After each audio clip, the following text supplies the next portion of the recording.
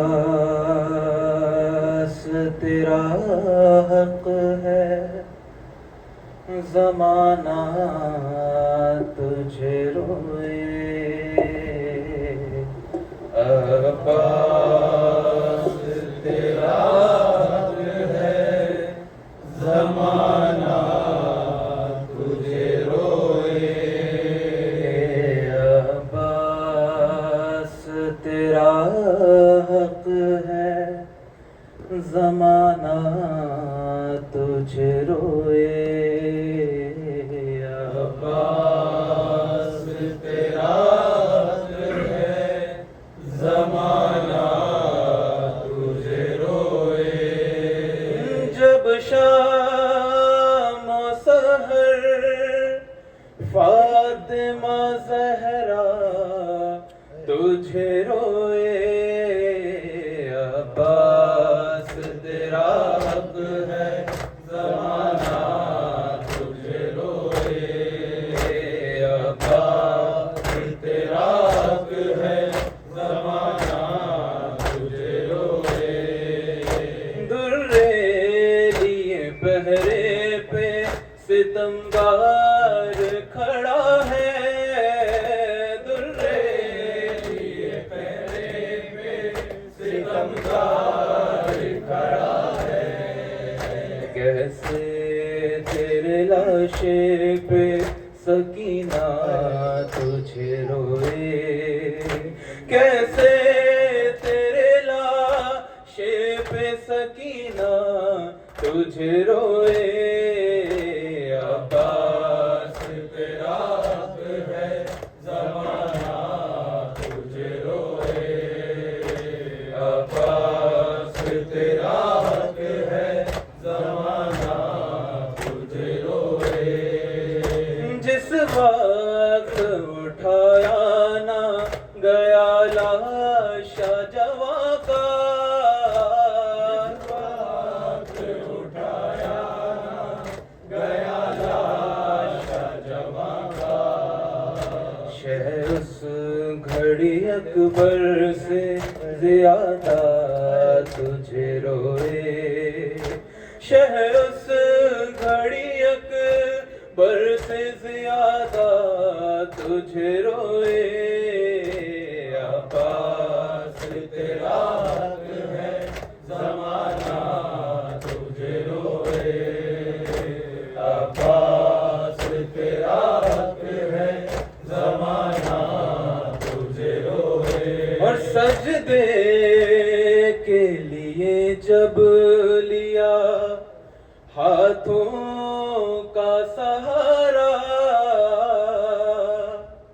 سجدے کے لیے جب لیا ہاتھوں کا سہارا، تو سجاد مصلی پہ ہمیشہ تجھے روئے، تو سجاد مصلی پہ ہمیشہ تجھے روئے، عباس تیرا حق ہے، زمانہ تجھے روئے، عباس تیرا حق ہے، زمانہ تجھے روئے، بن ہاتھ کے کس طرح تو گھوڑے سے گرا تھا، بن ہاتھ کے کس طرح تو گھوڑے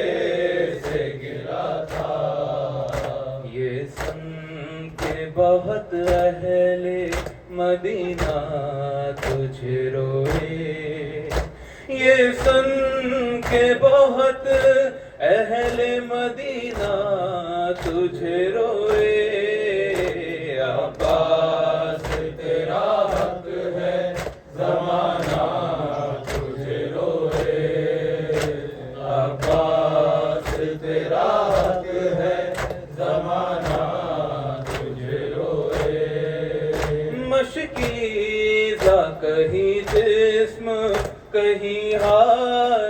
کہیں ہے مشکی کا کہیں جسم کہیں ہاتھ کہیں ہے جا جا کے کہاں فاطمہ زہرا تجھے روئے جا جا کے کہاں فاطمہ زہرا تجھے روئے عباس تیرا حق ہے زمانہ تجھے روئے عباس تیرا حق ہے زمانہ تجھے روئے ارمان سکینہ کا تھا جتنا تجھے روتی ارمان سکینہ کا جتنا تجھے روتی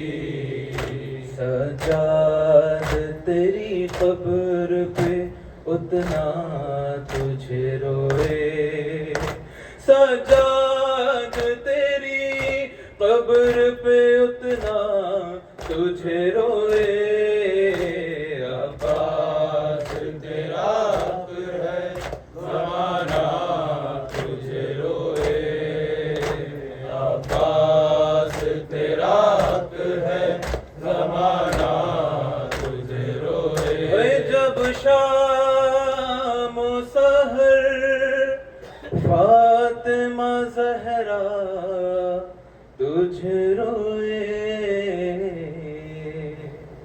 حسین امام حسین حسین امام حسین حسین امام حسین حسین امام حسین حسین امام حسین حسین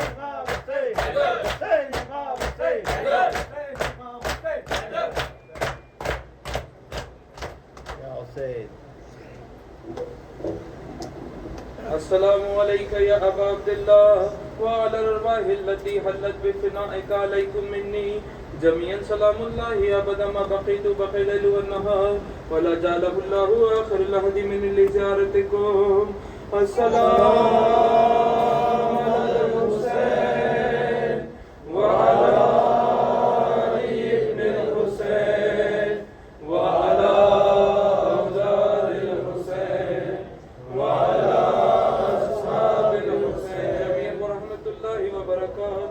السلام علیکم یا غریب الغرباء السلام علیکم یا معین الضعفاء والفقراء السلام علیکم شمس الشموس السلام علیکم یا انیس النفوس السلام علیکم نطفون بعرضتوس السلام علیکم موکشت وظفار فی یوم الجزائر السلام علیکم روحنا جسمنا کالفدا ورحمت اللہ وبرکاتہ السلام علیکم یا صاحب العرش والزمان الامان الامان الامان السلام علیکم یا شریک القرآن السلام علیکم یا خلیفۃ الرحمن السلام علیکم امام الانس والجان السلام علیکم یا مظہر الایمان السلام علیکم یا کامل الکفر والطغیان السلام علیکم یا دافع الظلم والعدوان السلام علیکم یا امام زماننا هذا اجل اللہ تعالی فرجک واصل اللہ تعالی مخرجک وظہورک السلام علیکم ورحمۃ اللہ وبرکاتہ اللهم صل على محمد وعلى بسم اللہ الرحمن الرحیم اللهم كل وليك حجة ابن الحسن صلواتك عليه وعلى في هذه الساعة وفي كل ساعة وليا وحافظا وقائدا وناصرا ودليلا وعينا حتى تسكنه الزكاة وتمتعه فيها